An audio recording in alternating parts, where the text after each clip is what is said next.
Hello students. इस lecture में हम लोग डिस्कस करेंगे स्टिमुलेटेड एमिशन के बारे में। ठीक है, स्टिमुलेटेड एमिशन क्या होता है, यानी कि उद्दीप्त उत्सर्जन।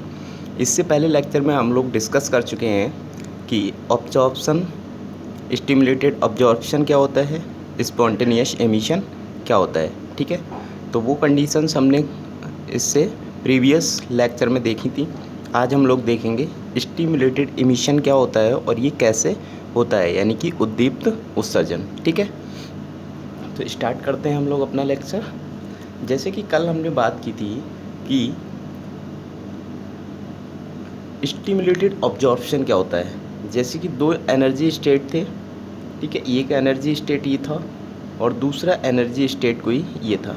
ठीक है, इसको हमने नाम दिया था E1 एनर्जी स्टेट और ये क्या हो गया, E2 एनर्जी स्टेट। ठीक, तो जो प्रीवियस कंडीशन होती है, या हम बात करें सिंपल वे में, ठीक है, जो इनिशियल कंडीशन होती है, तो कोई भी एटम अपनी कहाँ होता है, ग्राउंड स्टेट में होता है, जब तक कि वो कोई एक्स्ट्रा एनर्जी गेन नहीं कर लेता है। ठीक है, तो इस कंडीशन में यानी कि ये कौन सी है, ग्राउंड स्टेट है, ये कौन सी है, ग्राउंड स्टेट, और अदर वन कौन सी है, एक्साइटेड स्टेट। ठीक है, E2 जो है वो कौन सी है, एक्साइटेड स्टेट, यानी कि उत्तेजित अवस्था। ये मूल अवस्था हो गई और ये उत्तेजित अवस्था हो गई। क्लियर है यहाँ तक। ठीक है, तो जैसे यहाँ से कोई फोटान आया, ठीक, ये कोई फोटान आया जिसके पास कितनी एनर्जी होती है, h न्यू हम लोग जानते हैं। ठीक है, और इस फोटान की एनर्जी जो है इस एटम ने गेन की। इस एटम ने जैसी इस एनर्जी को क्या किया, गेन किया, यानी कि इसके पास एक्स्ट्रा एनर्जी आ गई। ठीक है, इसके पास क्या हुई, एनर्जी आ गई अदर सोर्स से। ठीक है, तो यहाँ से ये एटम क्या होगा, एक्साइट होगा। ठीक है, इसमें क्या आएगा, एक्साइटमेंट आएगा। यानी कि यहाँ पर हम दूसरे वे में इसको बात करें तो यहाँ से h न्यू फोटान एक आया और इसने क्या किया, इस एटम ने एनर्जी गेन की और ये एक्साइटमेंट आया और एक्साइटेड स्टेट में चला गया। यानी कि ये कहाँ चला जाएगा, इस तरीके से एक्साइटेड स्टेट में चला जाएगा। ठीक है, कब गया, कैसे हुआ, ठीक है, ये सब कुछ हम कल पढ़ चुके थे। ठीक है, कि कैसे एनर्जी गेन करता है, कैसे ये एक्साइटेड स्टेट में जाता है। ठीक है, उसके बाद हम लोगों ने देखा था कि जो एक्साइटेड स्टेट होती है, ठीक है, उसकी स्टेबिलिटी डाउन होती है। ठीक है, वहाँ पर एटम क्या है, एटम की स्टेबिलिटी नहीं होती है। ठीक है, एटम क्या होता है, वहाँ पे कुछ टाइम पीरियड तक रहने के बाद पुनः कहाँ आ जाता है, अपनी ग्राउंड स्टेट में आ जाता है। ठीक है, जैसे ही ग्राउंड स्टेट में आता है, ग्राउंड स्टेट में आने पर वो क्या करता है, जितनी एनर्जी को गेन करके गया था, ठीक है, कितनी एनर्जी गेन करके गया था, ये E2 हो गई और ये E1 हो गई। यानी कि ये कितनी है, E2, और ये कितनी है, E1। यानी कि एनर्जी गेन कितनी करी थी इसने, इन दोनों के डिफरेंस के बराबर, यानी कि डेल्टा E। और ये किसके बराबर थी, h न्यू। ठीक है, किसके बराबर थी, h न्यू। यानी कि हम लिख सकते हैं कि E2 minus E1 is equal to h nu. इतनी एनर्जी गेन करके ये कहाँ चला गया था, ग्राउंड स्टेट से एक्साइटेड स्टेट में चला गया था। अब इस एक्साइटेड स्टेट में रहने का जो टाइम पीरियड होता है, यहाँ पर जो रहने का, या हम इसकी बात करें तो life of excited state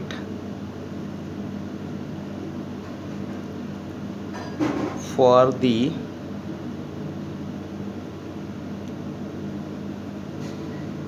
excited atom, ठीक है, कितनी होती है, 10⁻⁻8 सेकेंड। ठीक है, life time in the excited atom for the excited atom. ठीक है, तो जो एक्साइटेड स्टेट की लाइफ टाइम होती है किसी भी एटम के लिए, वो कितनी होती है, 10⁻⁻8 सेकेंड। इससे ज़्यादा वो एक्साइटेड स्टेट के अंदर नहीं रह सकता। ठीक है, तो इतना जैसे ये 10⁻⁻8 सेकेंड का टाइम पीरियड पूरा होता है, ठीक है, वो पुनः कहाँ आ जाता है, अपनी ग्राउंड स्टेट में आ जाता है। यानी कि अगर हम बात करें यहाँ पे, ये डायग्राम हमने बना लिया, ठीक, इसको दे दो फिगर नंबर ए, इसको फिगर नंबर बी, और इसको कह दो फिगर नंबर सी। ठीक है, तो सी में हम देखेंगे कि ये पहले कहाँ था, ए में कहाँ था, ग्राउंड स्टेट पे था। इसको कुछ एक फोटान की इसने एनर्जी पर्टिकुलर गेन की, ठीक है। और ये कहाँ चला गया, सेकंड में हम देखते हैं कि ये चला गया कहाँ, एक्साइटेड स्टेट में। अब एक्साइटेड स्टेट में जाने के बाद, ठीक है, ये यहाँ पर कितनी टाइम तक रहेगा, 10⁻⁻8 सेकेंड तक, ठीक है। 10⁻⁻8 सेकेंड जैसे ही पूरे होंगे, अच्छा यहाँ पे कोई और अदर स्टेट नहीं है, वैसे ये एक स्टेट और होती है जो हम अभी हीलियम नियॉन लेज़र और रूबी लेज़र के बारे में डिस्कस करेंगे, तब हम बताएंगे कि मेटा स्टेबल स्टेट एक होती है जिसकी जो लाइफ टाइम होता है वो इससे कई गुना ज़्यादा होता है एक्साइटेड स्टेट से, ठीक है। तो वो हम आगे अभी डिस्कस करेंगे नेक्स्ट वीडियो में। तो यहाँ पे हम लोग देखते हैं कि ये 10⁻⁻8 सेकेंड जैसे ही पूरे होंगे, ये पुनः कहाँ आ जाएगा, अपनी ग्राउंड स्टेट में आ जाएगा। कहाँ पर आ जाएगा, E1 एनर्जी लेवल, और ये हो गया E2 एनर्जी लेवल, यानी कि ये ग्राउंड स्टेट हो गई, ठीक है। और ये क्या हो गई, एक्साइटेड स्टेट, ठीक है, यानी कि उत्तेजित अवस्था, और ये मूल अवस्था, ठीक है। तो जैसे ये एटम यहाँ पे आया मान लो, ठीक, इसने क्या किया, यहाँ पे एटम आया और इसने क्या किया, जितनी एनर्जी लेकर ये गया था, ठीक, कितनी एनर्जी लेकर गया था, hν। तो जितनी एनर्जी लेकर ये ग्राउंड से कहाँ गया था, एक्साइटेड स्टेट में, और एक्साइटेड स्टेट में 10⁻⁻8 सेकेंड तक रहने के बाद ये पुनः कहाँ आ गया, अपनी ग्राउंड स्टेट में, और ये hν एनर्जी लेके गया था। उसी hν एनर्जी का इसने क्या किया, इसने वेव रिलीज कर दी, उसने इतना ही एनर्जी की क्या, तरंग या वेव क्या कर दी, रिलीज कर दी, ठीक है। अब यहाँ पे जब ये यहाँ से यहाँ गिर रहा था, नेक्स्ट वीडियो में हम लोग देखेंगे यहाँ पे क्या होता है, ये कौन सा है, स्पॉन्टेनियस कंडीशन है। अगर हम यहाँ पे इसकी बात करें, ठीक है, तो ये कौन सी है, स्पॉन्टेनियस,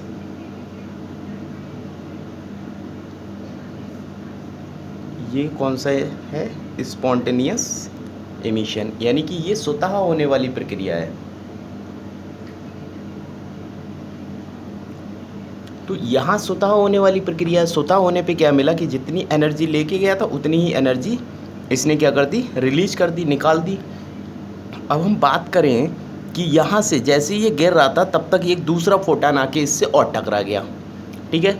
अगर इन केस हम लोग बात करें, यहाँ से जब ये गिर रहा था, ठीक है, इस तरीके से इसको energy level E1 and energy level E2, ठीक है, energy level E1 and energy level E2। अब यहाँ से ये इलेक्ट्रॉन जैसे ही गिर रहा था, ये वाला जो फोटान, ये जो एटम है, ये एटम या इलेक्ट्रॉन कुछ भी मान लें हम, ठीक है। तो जैसे ये क्या किया, ये यहाँ से नीचे आ रहा था, ठीक है, ये क्या आ रहा था, नीचे आ रहा था, और उसी टाइम एक पर्टिकुलर टाइम पे एक hν फ्रिक्वेंसी की वेव आई, और उस एटम से, मान लो कि यहाँ कहीं पे वो एटम, यहाँ से यहाँ कहीं एटम आ पाया था, और उस एटम से क्या किया इसने, ये टकरा गया, ये किसी पर्टिकुलर फ्रिक्वेंसी, ठीक है, जिसको मैंने नाम दे दिया hν, उसका एक फोटान आया और उस गिरते हुए एटम से क्या किया, इसने कोलाइड कर लिया, यानी कि टक्कर हो गई। तो इस गिरते हुए इलेक्ट्रॉन ने क्या किया, इस गिरते हुए एटम पर इस फोटान ने क्या किया, जो उत्सर्जित होने वाला फोटान था, ठीक है, उसको स्टिमुलेट कर दिया, उसको क्या कर देता है, ये स्टिमुलेट कर देता है। यानी कि इस कंडीशन में हमें, ठीक है, एक तो ये वाला फोटान हो गया। अब ये वाला फोटान, जैसे कि हमने यहाँ पे कहा था कि ये फोटान आया, ये जिस टाइम ग्राउंड में था, इस टाइम इस फोटान को उसने क्या किया, ऑब्जॉर्व कर लिया, ठीक, ऑब्जॉर्व करके मतलब इसने एनर्जी इसकी ऑब्जॉर्व कर ली फोटान की, और एक्साइटेड स्टेट में चला गया। बट यहाँ पे क्या हो रहा है, यहाँ पे ये एटम यहाँ से कहाँ डाउनफॉल हो रहा है, मतलब नीचे गिर रहा है। अब नीचे गिरने पे हमें पता है कि एक फोटान जितना लेके गया था उतना रिलीज करेगा, बट यहाँ पे कंडीशन क्या होती है कि ये गिरते टाइम, ठीक है, ये एटम नीचे गिर रहा है, नीचे गिरने पे हमें पता है कि एक फोटान तो ये रिलीज करेगा ही करेगा, बट ये जो यहाँ से एक पर्टिकुलर फोटान गया और इससे टकराया, तो इसने उसको ऑब्जर्व ना करके, इस एनर्जी को गेन ना करके क्या कर दिया, स्टिमुलेट कर दिया, मतलब अपने ऊपर गिरने वाले फोटान को क्या कर दिया, उद्दीप्त कर दिया, यानी कि स्टिमुलेट कर दिया। तो यहाँ से इस कंडीशन में जो है सेम वेवलेंथ की क्या होंगी, 2 वेव हमें प्राप्त होंगी। ठीक है, इस कंडीशन में क्या होंगी, 2 वेव हमें प्राप्त होंगी। ठीक है, और इसी कंडीशन को हम कहते हैं क्या, स्टिमुलेटेड कंडीशन। ठीक है, तो स्टिमुलेटेड कंडीशन क्या होगी कि कोई भी एटम अगर एक्साइटेड स्टेट से ग्राउंड स्टेट में जा रहा है, ठीक है, और उसी जाते टाइम कोई दूसरा फोटॉन उस एटम से टकरा जाता है, तो वो एटम क्या करता है, उस अपने ऊपर गिरने वाले फोटॉन को उद्दीप्त कर देता है, यानी कि स्टिमुलेट कर देता है, और हमें 2 वेव प्राप्त हो जाती हैं। ठीक है, तो ये क्या हो गई, 2 वेव्स, यानी कि इसकी भी एनर्जी कितनी हो गई, एच न्यू, और इसकी भी एनर्जी कितनी हो गई, एच न्यू। ठीक है, तो इसी को हम लोग कहते हैं क्या, दिस प्रोसेस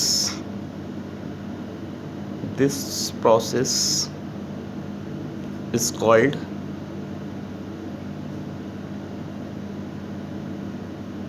स्टिमुलेटेड एमिशन। इस प्रक्रिया को हम लोग क्या कहते हैं, स्टिमुलेटेड एमिशन, या हिंदी में कहें तो उद्दीप्त उत्सर्जन। तो आपको समझ में आ गया होगा कि ऑब्जॉर्प्शन की कंडीशन कहाँ है, ये ऑब्जॉर्प्शन की कंडीशन हो गई। ठीक है, ये किसकी कंडीशन है, यहाँ पे अगर हम बात करें तो ये कंडीशन जो होती है वो स्टिमुलेटेड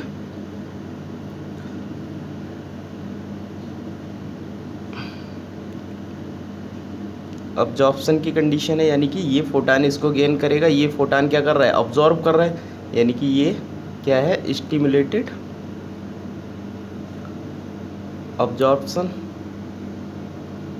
ठीक है, ये स्टिमुलेटेड अब्जॉर्प्शन हो रहा है यहाँ पर, क्योंकि क्या कर रहा है, ये अब्जॉर्ब कर रहा है, यानी कि अवशोषित कर रहा है इसकी एनर्जी को। ठीक है, और कहाँ चला जा रहा है, एक्साइटेड स्टेट में। इस कंडीशन को क्या बोलेंगे, ये स्पॉन्टेनियस कंडीशन हो गई। ये कौन सी कंडीशन हो गई, स्पॉन्टेनियस। ये कौन सी हो गई, स्टिमुलेटेड अब्जॉर्प्शन। और ये जो कंडीशन है, ठीक है, ये कंडीशन क्या कहलाएगी, स्टिमुलेटेड एमिशन। ठीक है, तो ये आपको समझ में आ गया होगा। ये 3 चीज़ें जो हैं बहुत महत्वपूर्ण हैं। आगे जो है जैसे रूबी लेज़र है, ठीक है, और हीलियम नियॉन लेज़र आपके सिलेबस में दे रखा है, तो उन दोनों के बारे में जब हम लोग डिस्कस करेंगे तो ये बहुत ज़्यादा काम आने वाली चीज़ें हैं कि स्पॉन्टेनियस इमिशन कब होता है, स्टिमुलेटेड इमिशन कब होता है, स्टिमुलेटेड अब्जॉर्प्शन कब होता है। तो ये आपको ध्यान रखना है। ओके।